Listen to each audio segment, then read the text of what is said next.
তৃণমূলের সংকট আরো বাড়ল। এমনিতেই পালাবদলের পর থেকে দিকে দিকে তৃণমূল নেতাদের বিরুদ্ধে মুখ খুলছে সাধারণ মানুষ। একের পর এক গ্রেফতার হচ্ছেন তৃণমূল কাউন্সিলর থেকে দাপুটে নেতারা।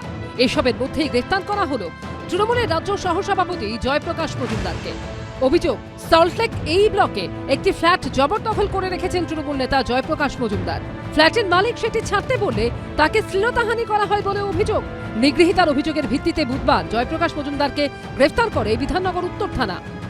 দখল করে বসে আছে জয়প্রকাশ। 14 বছর ধরে দখল। আমরা এক সপ্তাহ আগে ওনাকে চিঠি দিয়ে গেছি, এক সপ্তাহ টাইম দিয়েছি, যেখানে এখন প্যাকাস মুভস একটা ফোন করলে চলে আসে। উনি ছাড়ছেন না, উনি আরো তালার সঙ্গে বাড়াচ্ছেন যে উনি ছাড়বেন না। উল্টে আমাদের মানে সল্টলেকের নিয়মের বাইরে গিয়ে উনি আমাদের ঘর ভাঙচুর করেছেন, আমার জিনিসপত্র বার করে দিচ্ছেন, বেচে দিচ্ছেন। কি করেছেন আমরা জানি না, বাইরে থেকে দেখতে পাচ্ছি।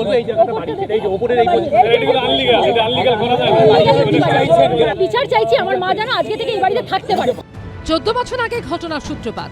2012 সালে সল্টলেক এই ব্লকে একটি ফ্ল্যাট 3 বছরের জন্য ভাড়া নিয়েছিলেন জয়প্রকাশ মজুমদার। অভিযোগ, 2015 সালে চুক্তির মেয়াদ উত্তীর্ণ হলে নতুন করে আর কোনো চুক্তি হয়নি। ওই ফ্ল্যাট মালিক ও তার পরিবারের দাবি, এরপর বহুবার জয়প্রকাশ মজুমদারকে ঘর খালি করে দিতে বললেও বিষয়টি কানে নেননি তিনি। আজকে যেটা বিবাদ হয় যে ফ্ল্যাটের যে গেটের সামনে গিয়ে E337 সেখানে গিয়ে যিনি ফ্ল্যাট ওনার মহিলা, তিনি ভদ্রমহিলা তিনি যান এবং সেখানে গিয়ে তিনি সেখানে তালা দেন। সেই তালা খোলা এবং ভাঙা নিয়ে বিবাদ হয়, বচসা হয়, ধাক্কাধাক্কি হয়। এরপরই ওই মহিলার অভিযোগের ভিত্তিতে গ্রেফতার করা হয় তৃণমূল নেতা জয়প্রকাশ মজুমদারকে।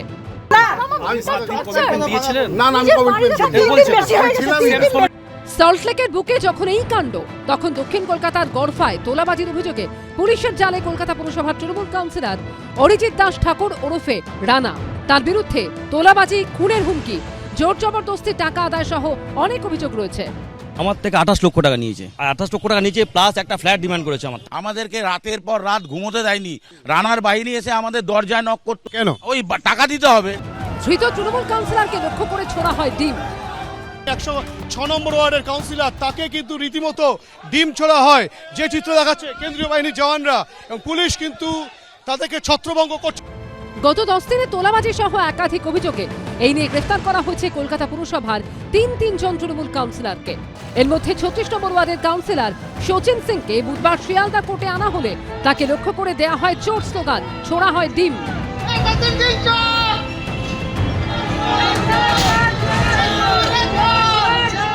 চারদিক থেকে তৃণমূলের অস্বস্তির চরমে। ঝিরাম করঞ্জাই, হিন্দল দে ও প্রকাশ সিনহার রিপোর্ট, এবিপি আনন্দ। মমতা বন্দ্যোপাধ্যায়ের সবেধন নীলমণি দল এখন ভেঙে টুকরো টুকরো। ভোটে হারার 1 মাসের মধ্যে মমতা বন্দ্যোপাধ্যায়ের তৃণমূল শেষ। দিদির হাতে আর দল নেই, দিদির হাত থেকে দল অনেক আগে বেরিয়ে গেছে। দলেরই অন্তরে তৈরি হওয়া ক্ষোভের আগুনেই ছারখার হয়ে গেল তৃণমূল। অন্য কোনো দলকে কিছু করতে হলো না। বছরের পর বছর তৃণমূলের অন্দরে যে অসন্তোষের বারুদ জমেছিল, তার বিস্ফোরণেই ছিন্ন ভিন্ন হয়ে গেল দল। অভিষেক বন্দ্যোপাধ্যায়কে আমি দায়ী করব, কিন্তু তার সাথে আমি মমতাদিকেও দায়ী করব। তৃণমূলের প্রতীকে নির্বাচিত বিধায়কের বিদ্রোহ ঘোষণাকে অনেকে অতি উৎসাহী হয়ে মহারাষ্ট্রের শিন্ডে মডেলের সঙ্গে তুলনা করছিলেন।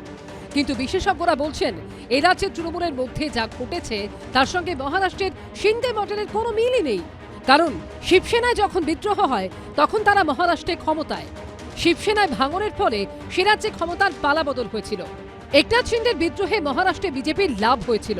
তাদের সমর্থন ছাড়া বিজেপি মহারাষ্ট্রে সরকারই করতে পারত না। কিন্তু এই রাজ্যে বিজেপি একাই 208টি আসন পেয়েছে। তার ফলে তৃণমূলে কি হচ্ছে, তৃণমূল ভাঙছে না গড়ছে, তাদের তাতে কিছু যায় আসে না। তাদের সরকার এমনিতেই নিরাপদ। তাই মহারাষ্ট্রে উদ্ধব ঠাকরের হাত থেকে শিবসেনা নেতৃত্ব একনাথ শিন্ডের হাতে চলে যাওয়ার সঙ্গে এ রাজ্যের তৃণমূলের হ্রাস মমতা বন্দ্যোপাধ্যায়ের হাত থেকে চলে যাওয়ার কোনো সম্পর্ক নেই। সিন্ধে মডেলটা সঙ্গে কোনো মিল আমি তো দেখতে পাচ্ছি না। এরা দলের মধ্যেই শাসনটা ধরতে চাইছে। বোধহয় তারা অভিষেককে সরাতে চাইছেই বলেই এই ব্যাপারটা রয়েছে। কিন্তু একনাথ শিন্দে কিন্তু বলেনি যে উদ্ধব ঠাকরে বা তার ছেলেকে সরাতে হবে, সে ধরনের কিন্তু তারা কিন্তু এটা ছিল না। এখানে আমরা দেখলাম এই লক্ষ্যটাই কিন্তু অভিষেককেই সরানো।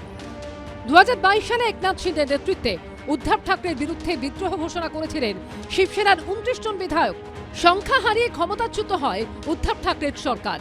আর শিবসেনার বিদ্রোহীদের হাত ধরে বিজেপি জোট বেঁধে মহারাষ্ট্রের সরকার গঠন করে তারা। পরবর্তীকালে আসল শিবসেনা হয় একনাথ শিন্দেরাই। শিবসেনা ভেঙে গেছিল তার কারণ উদ্ধব ঠাকরে তিনি কিন্তু শিবসেনা বিজেপি বা কট্টর হিন্দুত্ববাদী যে জোট তার থেকে সরে গিয়ে কোথাও তারা কংগ্রেসের সঙ্গে যাচ্ছিল।